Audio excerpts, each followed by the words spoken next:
ಹಡದಿ ಹಾಸ್ತಾರ. ಅವಾಗ ಅಕ್ಕ ಆ ಹಡದಿಯನ್ನು ನೋಡಿ ಹೇಳ್ತಾಳ, ಈ ಹಡದಿ ಮ್ಯಾಲ ಕಾಲಿಡಷ್ಟು ಯೋಗ್ಯತೆ ನನಗಿಲ್ಲ ಅಂತ ಮಡಿವಾಳ ಮಾಚಯ್ಯ ಹಾಸಿದ ಹಡದಿ ಮೈ ಮೇಲೆ ಹೈಕೋತಾಳಂತ. ಮೈ ಮ್ಯಾಲ ಅಂದ್ರ ಮಡಿವಾಳ ಮಾಚಯ್ಯ ಬಹಳ ದೊಡ್ಡವರಾಗಿದ್ರು. ಅದರ ಜೊತೆಗೆ ಮಡಿವಾಳ ಮಾಚಯ್ಯ ನಿಷ್ಠುರವಾದಿಯಾಗಿದ್ದ.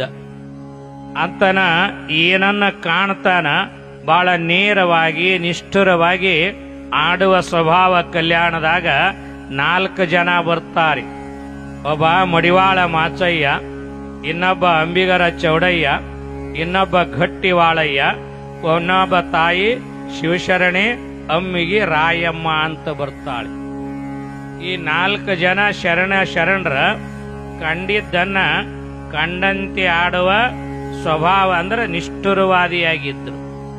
ಅದಕ್ಕ ಬಹುಶಃ ಈ ಮಡಿವಾಳನ್ನ ಈ ಎಲ್ಲ ಗುಣಗಳನ್ನ ನೋಡಿ, ಇವರು ಎಲ್ಲ ಈ ವರ್ತನೆಯನ್ನು ನೋಡಿ ಜನ ಮಾತಾಡದಂಗ ಕಾಣುತ್ತದ. ಯಾರಿಗೆ ಮಾತಾಡೋದು ಬಿಟ್ಟಾರಿ? ಪರಮಾತ್ಮಗ ಬಿಟ್ಟಿಲ್ಲ. ಏನ ನಮ್ಮ ನಿಮ್ಮ ಪಾಡೇನು? ಬಹುಶಃ ಮಡಿವಾಳಯ್ಯನ ಇದೆಲ್ಲ ನೋಡಿ ಮಾತಾಡದಂಗ ಕಾಣುತ್ತದೆ. ಅದಕ್ಕೆ ಮಡಿವಾಳ ಮಾಚಿ ದೇವರ ಒಂದು ವಚನ ಬರೀತಾರೆ. ಈ ಜಗತ್ತನ್ನ ಕುರಿತ, ಈ ಜನರನ್ನ ಕುರಿತ ಒಂದು ವಚನ ಬರೀತಾರೆ. ಉಂಡರೆ ಭೂತನೆಂಬರು. ಮಡಿವಾಳ ಮಾಚಯ್ಯನವರ ವಚನ ಇದು. ಉಂಡರೆ ಭೂತನೆಂಬರ, ಉಣದಿದ್ದಡೆ ಚಕೋರಿ ಎಂಬರು. ಊರೊಳಗಿದ್ದಡೆ ಸಂಸಾರಿ ಎಂಬರ, ಅಡವಿಯೊಳಗಿದ್ದಡೆ ಮರ್ಕಟನೆಂಬರು. ಮಾತನಾಡಿದರೆ ಪಾಪ ಕರ್ಮಿ ಎಂಬರ, ಮಾತನಾಡದಿದ್ದರೆ ಮುಸುಕ ಕರ್ಮಿ ಎಂಬರು. ಮಲಗಿದ್ದಡೆ ಜಡದೇಹಿ ಎಂಬರು, ಮಲಗದಿದ್ದಡೆ ಚೋರನೆಂಬರು. ಇಂತಿ ವಸುದೆಯೊಳಗೆ 8 ವಿಧವ, ಕಳೆಯನಲ್ಲ ಕಾಣ ಕಲಿದೇವರ ದೇವ ಅಂತ ಬರೀತಾರೆ.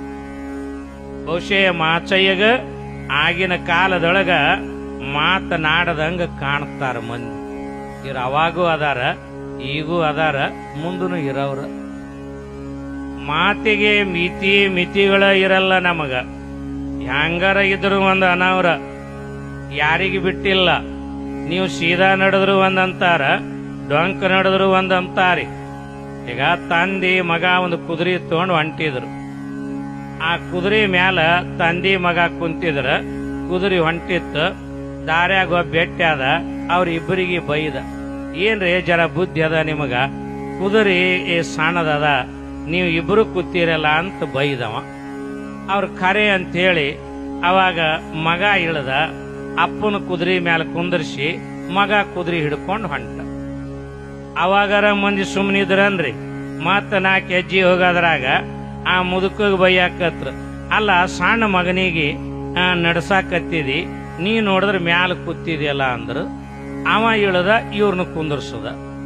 ಇವ 4 ಹೆಜ್ಜೆ ಮುಂದೆ ಹೋಗೋದ್ರಾಗ ಮತ್ತೊಬ್ಬ ಬಂದ, ಅಲ್ಲ ಮಗ ಆಗಿ ನೀ ಅಪ್ಪನ್ನ ನಡ್ಸಾಕತ್ತಿದಿ, ನೀ ಕುದುರೆ ಮ್ಯಾಲ ಕೂತಿದ್ಯಲ್ಲ ಅಂದ್ರು. ಅವ್ರಂದ್ರು, ಅವ ಅಪ್ಪ ಕುಂತಾಗೂ ಬೈದ್ರ, ಮಗ ಕುಂತಾಗೂ ಬೈದ್ರ. ಅವ್ರಿಬ್ರು ಹಿಂಗಂದ್ರ ಸುಮ್ ಇಬ್ರು ಕೂಡಿ ಕುದುರಿನೇ ಹೊತ್ಕೊಂಡು ಹೋಗೋಣ ಅಂದ್ರಂತ. ಅವ್ರು ಕುದುರೆ ಹೊತ್ಕೊಂಡು ಹೊಂಟಿದ್ರು. ಮುಂದಂದ, ಏನ್ ಹುಚ್ಚಿದ್ದೀರಿ ಅಂದ ಇಬ್ಬರಿಗೆ. ಅವ ಅಲ್ಲ ಕುದುರೆ ಹತ್ತಾಕಿರ್ತದೇನು, ಹೊತ್ಕೊಂಡು ಹೋಗಾಕಿರ್ತದೇನಂದ. ನಾನು ಹೇಳ ಮಾತ ಹ್ಯಾಂಗಿದ್ರು ಈ ಜನ ಒಂದು ಮಾತನ್ನವ್ರ. ಅದಕ್ಕ ಚನ್ನಬಸವಣ್ಣವ್ರು ಹೇಳಿದ್ರಲ್ಲ, ಸರ್ವ ಸಂಘ ಪರಿತ್ಯಾಗ ಮಾಡಿದ ಶಿವಶರಣನಿಗೆ ಲೋಕದ ಸಂಸಾರಿಗಳು ಎಂತು ನಂಬುವರಯ್ಯ. ಊರೊಳಗಿದ್ದಡೆ ಉಪಾಧಿಕನೆಂಬರು, ಅಡವಿಯೊಳಗಿದ್ದಡೆ ಮೃಗನೆಂಬರು. ಹೆಣ್ಣ ಬಿಟ್ಟಡೆ ನಪೂಷಕನೆಂಬರು, ಪುಣ್ಯವ ಮಾಡಿದರೆ ಪೂರ್ವ ಕರ್ಮಿ ಎಂಬರು. ಜ್ಞಾನ ಮಾತನಾಡಿದರೆ ಜ್ಞಾನಿಗೆ ಕೈಯ ಮಾತನೆಂಬರು. ಹೇಗಿದ್ರನು ಈ ಜಗತ್ತಿನ್ಯಾಗ ಒಂದು ಮಾತು ಇರದೆ. ಅದಕ್ಕ ಮಡಿವಾಳ ಮಾಚಯ್ಯಗ ಅಲ್ಲಿಯ ಜನಗಳ ಆಡದ್ದನ್ನ ಕೇಳಿ ಇದನ್ನ ಕಾರಣದ ಈ ವಚನಗಳನ್ನು ಬರೆದಿರ್ಬೇಕು. ಅವನ ವಚನಗಳು ಬಹಳ ಚಲೋ ಅದಾವ್ರಿ. ಎಂತೆಂತ ವಚನಗಳನ್ನು ಬರದಾನೆ. ಇವತ್ತು ನೋಡಿ ಅವನ ವಚನಗಳನ್ನ ನಮಗ್ ಸರಳವಾಗಿ ತಿಳಿಯುವ ಹಾಗೆ ಅದಾವ. ಇನ್ನೊಂದು ಕಡೆ ಮಾಚಯ್ಯನವರು ಬರೀತಾರೆ, ವಾಯುಗುಣವ ಸರ್ಪ ಬಲ್ಲದು, ಮಧುರ ಗುಣವ ಇರುವೆ ಬಲ್ಲದು, ಗೋತ್ರ ಗುಣವ ಕಾಗೆ ಬಲ್ಲದು, ವೇಳೆಯ ಗುಣವ ಕೋಳಿ ಬಲ್ಲದ. ಇದು ಕಾರಣ ಮನುಷ್ಯ ಜನ್ಮದಲ್ಲಿ ಬಂದ ಶಿವಜ್ಞಾನವನ್ನರಿಯದಿದ್ದಡೆ ಆ ಕಾಗೆ ಕೋಳಿಗಳಿಗಂತ ಕರಕಷ್ಟ ಕಾಣ ಕಲಿದೇವರ ದೇವ. ಕಲಿಸ್ಬೇಕ್ರಿ ನಮ್ಮ ಮಕ್ಕಳಿಗೆ ಈ ವಚನಗಳನ್ನ ಹೇಳ್ರಿ. ಇಂಥ ವಚನಗಳನ್ನ ಶರಣರ ಮಾತುಗಳನ್ನ ಸಣ್ಣ ಇರುವಾಗಲೇ ನಮ್ಮ ಮಕ್ಕಳಿಗೆ ಕಲಿಸಬೇಕು. ನಾನು ನಮ್ಮ ಮಠದಾಗ ಒಂದು ಸಾಲಿ ತೆಗೆದೀನಿ. ಒಂದು ಸಾಲ್ಯಾಗ ಹುಡುಗ ಕೇಳದೆ, ನಿಮ್ಮ ಮನ್ಯಾಗ ಏನ್ ಕಲಿಸ್ಯಾರ? ನಮ್ಮ ಮಮ್ಮಿ ನಮ್ಮ ಪಪ್ಪ ಹಾಡ ಕಲಿಸ್ಯಾರ ಅಂದವ. ಏನ್ ಹಾಡ ಹಾಡ್ತಿ? ಹಾಡ ಅಂದೆ. ಏನ್ರ ಶರಣರ ವಚನ ಹಾಡ ಏನ್ರ ಕಲಿಸ್ಯಾರನ್ರಿ? ಅದ 2ನೇತೇನು 3ನೇತೆ ಇತ್ರಿ. ಹಾಡ ಅಂದಗಳಿಗೆ ಅವ ಹಾಡದ, ಚೀಜ ಬಡಿ ಹೈ ಮಸ್ತ್ ಚೀಜ ಬಡಿ ಹೈ ಅಂದ ಮಗ.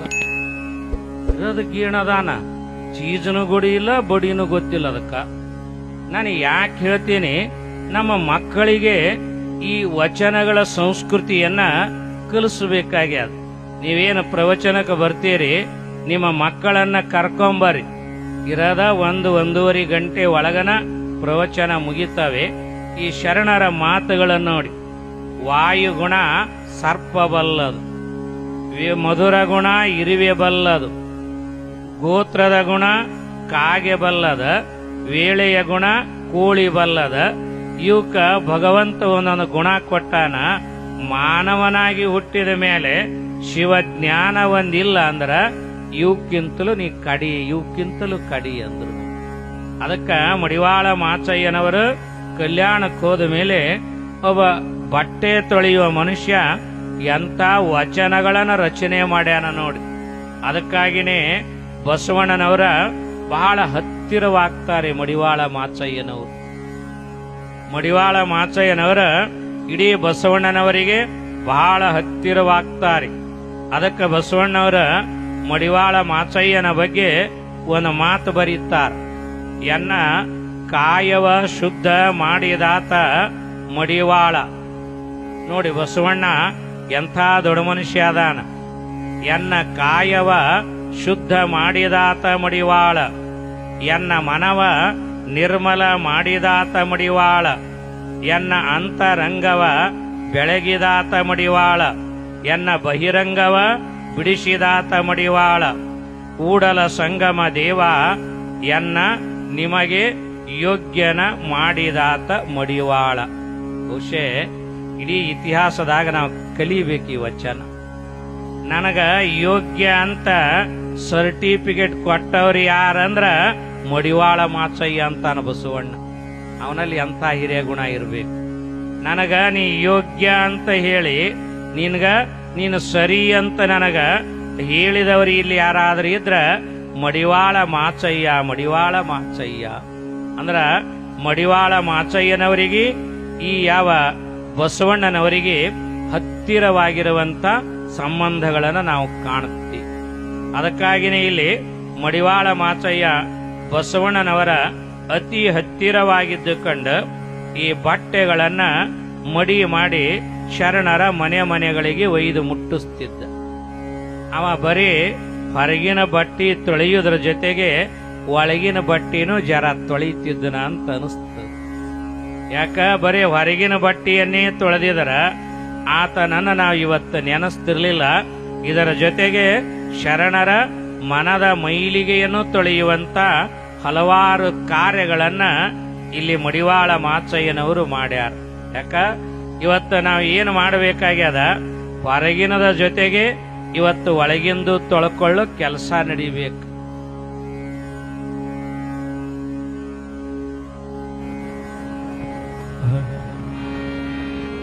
सांब जय नमः पार्वती शिव हर हर महादेव।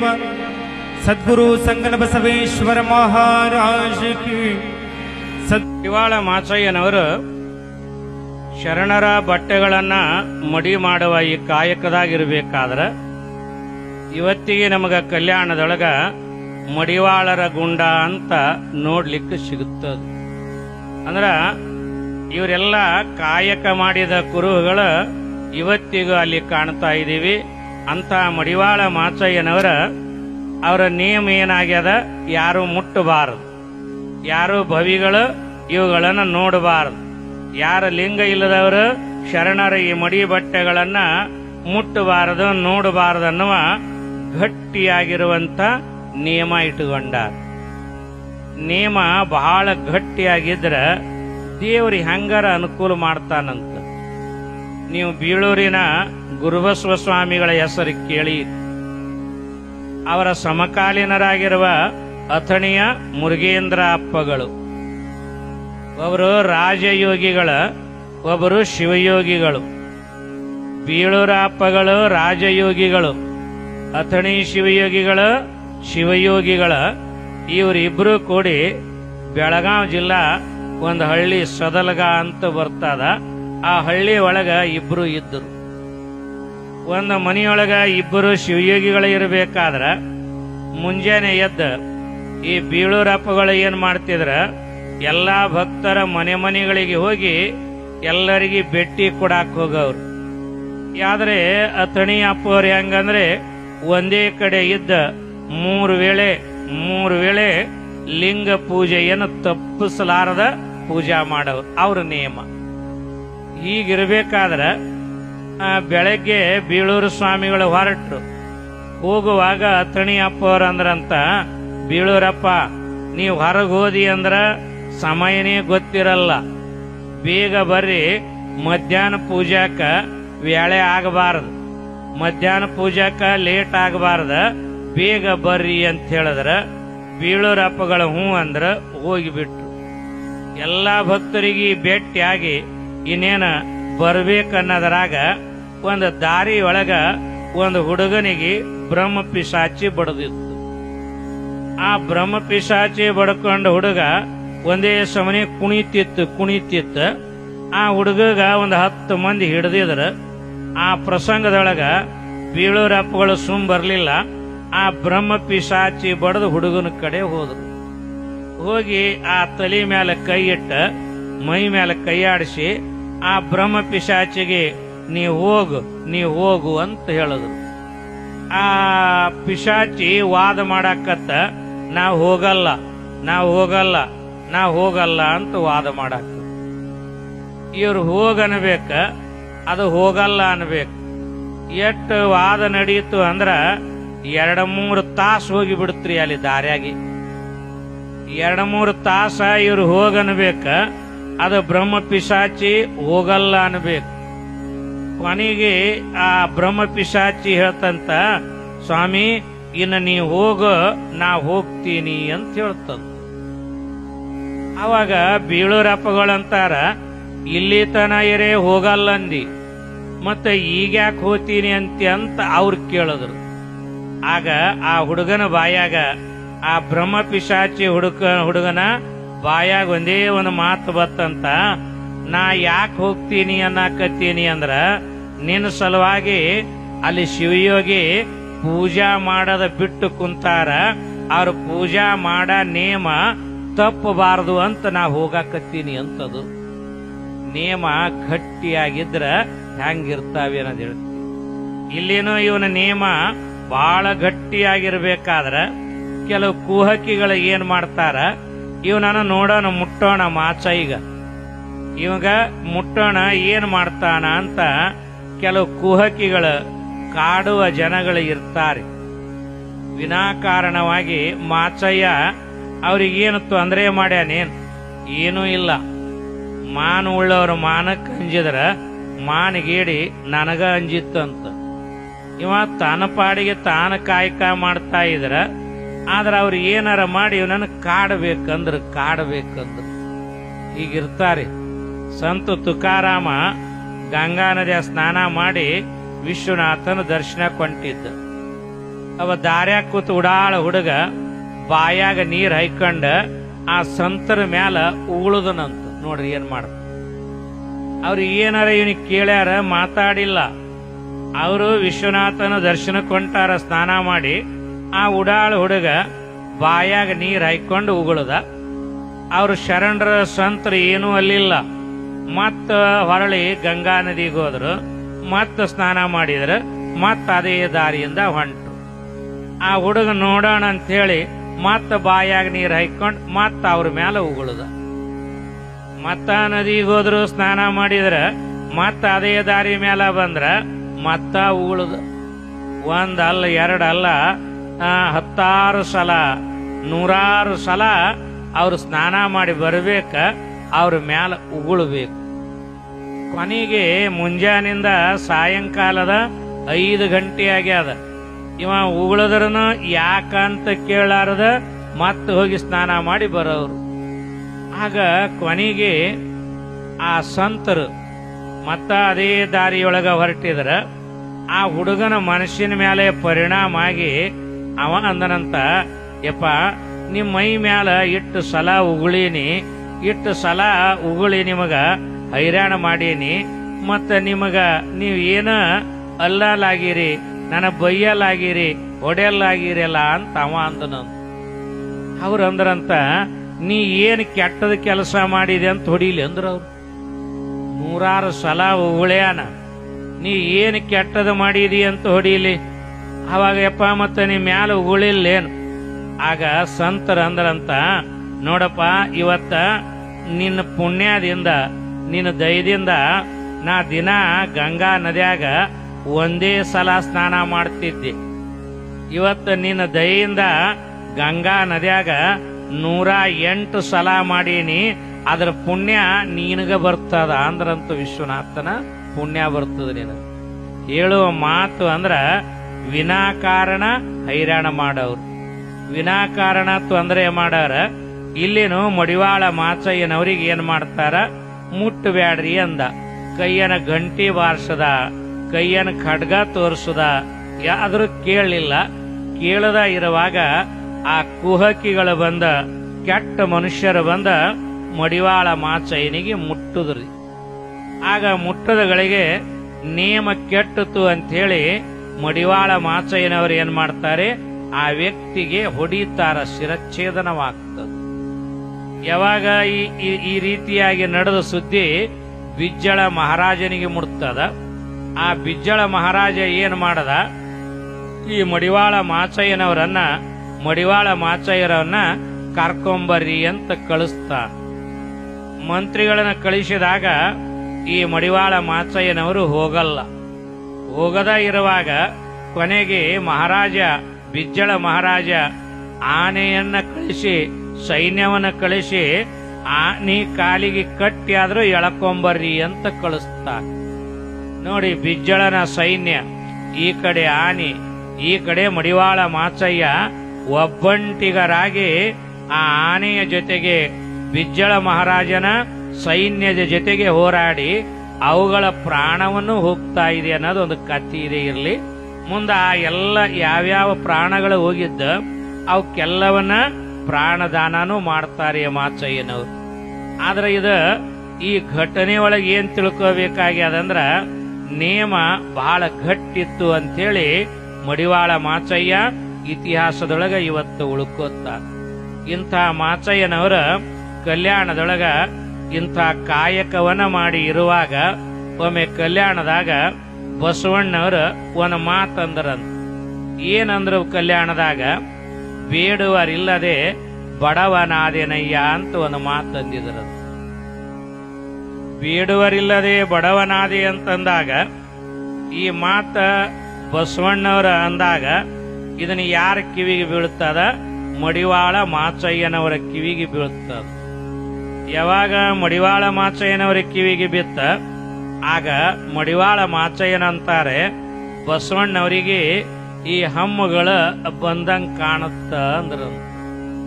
ಕಲ್ಯಾಣದಾಗ ಎಲ್ಲರಿಗೆ ಸಮಾನವಾಗಿರುವ ಹಕ್ಕ, ತಪ್ಪು ಯಾರೇ ಮಾಡ್ಲಿ ಅದನ್ನ ಹೇಳುವ ಹಕ್ಕ ಎಲ್ಲರಲ್ಲಿ ನಾವು ಕಾಣುತ್ತೀವಿ. ಅವಾಗ ಮಡಿವಾಳ ಮಾಚಯ್ಯ ಅಂದಂತ ಬಸವಣ್ಣವರೊಬ್ಬರೇ ಕುಡಾಕ ಹುಟ್ಟದವರನ್ನಂಗ ಮಾತಾಡ್ತಾರ, ನಾವೇನ ಹುಟ್ಟಿ ಬಡ ಬಿಕನಾಶಿಗಳಂತ ತಿಳ್ಕೊಂಡಾರೇನಂದ. ನೋಡ್ರಿ ಅವನಂತ ಧೈರ್ಯ ಇರ್ಬೇಕು. ಅವ ಕಲ್ಯಾಣದ ಮಂತ್ರಿ ಬಸವಣ್ಣ, ಭಕ್ತಿ ಭಂಡಾರಿ, ಇವ ಅಲ್ಲೇ ಕಾಯಕ ಮಾಡವ ಮಡಿವಾಳ ಮಾಚಯ್ಯ ಅಂತಾನ. ಯಾವಾಗ ಹಿಂಗ ಅಂದಾರಂದ್ರ ನಾವೇನು ಕಲ್ಯಾಣದಾಗಿರೋರೆಲ್ಲ ಬಡ ಬಿಕನಾಯಿಸಿಗಳೇನಂದವಾಗ ಯಾವಾಗ ಹಿಂಗಂದಾಗ ಈ ಮಾತ ಹೊಳ್ಳಿ ಯಾರ ಕಿವಿಗೆ ಬೀಳ್ತದ? ಬಸವಣ್ಣವ್ರ ಕಿವಿಗೂ ಬೀಳ್ತದ. ಏನೋ ಆವೇಶದೊಳಗ ಏನೋ ಒಂದು ಸೂಕ್ಷ್ಮವಾಗಿರುವಂತ ಮಾತುಗಳನ್ನಂದಾಗ ಮಾಚಯ್ಯನವರ ಈ ಮಾತು ಕೇಳಿ ಬಸವಣ್ಣವರಿಗೆ ಪರಿಣಾಮ ಆಗ್ತದ.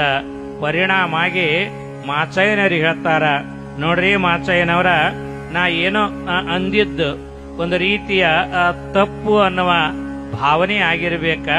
ಅದಕ್ಕ ಬಸವಣ್ಣವ್ರು ಏನ್ ಹೇಳಿದಾರ, ನಾನು ಮರವೆಯ ಮರುಳು, ನೀವು ಅರಿವಿನ ತಿರುಳು.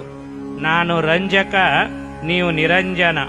ನಾನು ಮರವೆಯಿಂದ ತಪ್ಪಿದ್ದನ್ನ ನೀವು ಅರಿವಿನಿಂದ ತಿದ್ದಬೇಕು ಅಂತೇಳಿ ಬಸವಣ್ಣವರ ಮಡಿವಾಳ ಮಾಚಯ್ಯನವ್ರಿಗಂದ್ರಂತ ನೋಡಿ. ನಾನು ಅರಿವಿನಿಂದ ಮರವಿಯಿಂದ ತಪ್ಪಿದ್ದನ್ನ ನೀವು ಅರಿವಿನಿಂದ ತಿದ್ದಬೇಕ. ಅವಾಗ ಮಾಚಯ್ಯನವರ ಬಸವಣ್ಣವ್ರಿಗೆ ಹೇಳ್ತಾರ, ಬಸವಣ್ಣವರ, ನಾವು ನಿಮ್ಮ ಮ್ಯಾಲಿನ ಸಿಟ್ಟಿಗೆ ಈ ಮಾತನ ಅಂದಿಲ್ಲ. ದೊಡ್ಡವ್ರ ಮಾತುಗಳು ಹೆಂಗಿರ್ತಾವ ನೋಡಿ, ಅವ್ರವ್ರ ಎತ್ತರ ಮಟ್ಟದ ಮಾತುಗಳು ಹೆಂಗಿರ್ತಾವ. ಬಸವಣ್ಣವ್ರ, ನಾ ನಿಮ್ಮ ಮ್ಯಾಲಿನ ಸಿಟ್ಟಿಗಾಗಿ ಈ ಮಾತು ಅಂದಿಲ್ಲ, ನಾನು ಎದಕ್ಕೆ ಅಂದೀನಿ ಅನ್ನೋದನ್ನ ಮಡಿವಾಳ ಮಾಚಯ್ಯನವ್ರು ಹೇಳ್ತಾರ. ಅಗಸ ಮುನಿಯುವದ ಮಲಿನ ಕಲ್ಲದೆ ವಸ್ತ್ರಕ್ಕಲ್ಲ. ಅಗಸ ಮುನಿಯೋದು ಸಿಟ್ಟು ಮಾಡೋದು ಎದಕ್ಕ? ಅರ್ಬಿ ಮ್ಯಾಲಿನ ಸಿಟ್ಟಲ್ಲ, ಅರ್ಬಿಯೊಳಗಿರ ಹೊಲಸಿಗೆ ಸಿಟ್ಟು ಮಾಡ್ತಾರ. ಹಂಗ ನಿಮಗನ ಸಿಟ್ಟು ಮಾಡಿಲ್ಲ, ನಿಮ್ಮಲ್ಲಿರುವ ಸೂಕ್ಷ್ಮವಾಗಿರುವಂತ ಅಹಂಕಾರಕ್ಕೆ ನಾನು ಈಗಂದೀನಿ. ಅಗಸ ಮುನಿಯುವುದು ಮಲಿನ ಕಲ್ಲದೆ ವಸ್ತ್ರಕ್ಕಲ್ಲ, ಶರಣ ಮುನಿಯುವುದು ಅವಗುಣಕ್ಕಲ್ಲದೆ ಶಿವಭಕ್ತರಿಗಲ್ಲ. ನಾನೆಂಬುದು ಮರೆತು ಬಿಡಿರಿ. ಹೀಗೆ ಇಬ್ಬರಲ್ಲಿ ಒಂದು ಬಾಂಧವ್ಯ ನಡೀತದೆ. ಈ ಕಥೆಯೊಳಗ ನಾವೆಲ್ಲ ಏನ್ ತಿಳ್ಕೋಬೇಕಾಗ್ಯದಂದ್ರೆ, ಬಸವಣ್ಣನವರು ಮಡಿವಾಳ ಮಾಚಯ್ಯನವರಿಗಿರುವ ಅನೋನ್ಯವಾಗಿರುವಂತ ಸಂಬಂಧವನ್ನ ಕಾಣ್ತೀವಿ. ಕಲ್ಯಾಣದ ಕ್ರಾಂತಿಯ ನಂತರ ಮಡಿವಾಳ ಮಾಚಯ್ಯನವರು ಇಡೀ ವಚನಗಳ ರಕ್ಷಣೆಯ ಕಾಲದೊಳಗ ವಚನಗಳನ್ನ ರಕ್ಷಣೆ ಮಾಡುವ ದಿನಮಾನಗಳು ಬಂದಾಗ ಆ ವಚನಗಳ ರಕ್ಷಣೆಗೆ ಮುಖ್ಯವಾದ ಪಾತ್ರವನ್ನ ವಹಿಸ್ಕೋತಾರೆ ಅನ್ನುವಂತ ಹಲವಾರು ಮಾತುಗಳನ್ನ ಇಲ್ಲಿ ಮಡಿವಾಳ ಮಾಚಯ್ಯನವರ ಬಗ್ಗೆ ಕೇಳ್ತಾ ಇದ್ದೀವಿ. ಇಂಥ ವಿಚಾರಗಳನ್ನ ಇಡೀ ಮಡಿವಾಳ ಮಾಚಿದೇವರ ಬದುಕಿನುದ್ದಕ್ಕೂ ನಿತ್ಯ ಕಾಣುವಂತ ಶರಣರ ಜೀವನದ ಮೌಲ್ಯಗಳು ಏನು, ಶರಣರ ಜೀವನ ದರ್ಶನ ಅಂದ್ರೆ ಏನು, ಈ ಬದುಕಿನ ಮೌಲ್ಯಗಳನ್ನು ಕುರಿತು ನಾವು ನೀವೆಲ್ಲ ನಿತ್ಯ ನಿತ್ಯ ಚಿಂತನೆಯನ್ನ ಮಾಡ್ತಾ ಹೊರಟಿದ್ದೇವೆ. ಇವತ್ತಿಗೂ ಕೂಡ ಮಡಿವಾಳ ಮಾಚಯ್ಯನವರ ಸಮಾಧಿ ದೇವರ ಹಿಪ್ಪರಿಗೆಯೊಳಗ ಇದೆ ಅನ್ನೋದನ್ನ ನಾವೆಲ್ಲ ಕಾಣ್ತೀವಿ. ಅದಕ್ಕ ನಮ್ಮ ಹಳ್ಳಿಗಾಡಿನೊಳಗ ಇವತ್ತಿಗೂ ಮಡಿವಾಳ ಮಾಚಯ್ಯನ ಬಗ್ಗೆ ಮಾತು ಬರೀತಾರ. ಹೊನ್ನೀಯ ಉಳದಂಗ 300 ದಿವಟಿಗೆ ಹೊನ್ನ ಹಿಪ್ಪರಿಗೆ ಬಯಲಾಗ ಮಾಚಯ್ಯ ಬನ್ನೀಯ ಮುಡಿದು ಬರ್ತಾನು ಅಂತೇಳಿ ನಮ್ಮ ಹಳ್ಳಿಯ ಗಾಡಿನ ಹೆಣ್ಣು ಮಕ್ಕಳು ಈ ಮಡಿವಾಳ ಮಾಚಯ್ಯನವರ ಬಗ್ಗೆ ಬರೀತಾರೆ. ಹಿಪ್ಪರಿಗೆ ಶರಣಗೆ ತಪ್ಪದಲೆ ಬಾಗುವೆ, ಮುಪ್ಪಾಗದಿರಲಿ ನಮಹಾಡ ಮಾಚಯ್ಯ, ಅಪ್ಪಿ ಹಾದಿಯನ್ನು ತೋರಿಸಲಿ ಅನ್ನುವಂತ ಹಲವಾರು ಮಡಿವಾಳ ಮಾಚಿದೇವರ ಬಗ್ಗೆ ಈ ಗೀತೆಗಳನ್ನ, ಈ ತ್ರಿಪದಿಗಳನ್ನ ಕಾಣ್ತಾ ಇದ್ದೀವಿ. ಇಂಥ ಮಾಚಯ್ಯನವರ ಜೀವನ ಸಾಧನೆ ನಿಮ್ಮೆಲ್ಲರಿಗೆ ಆದರ್ಶವಾಗ್ಲಿ ಅನ್ನುವಂತ ಮಾತನ್ನ ಹೇಳುವುದರ ಜೊತೆಗೆ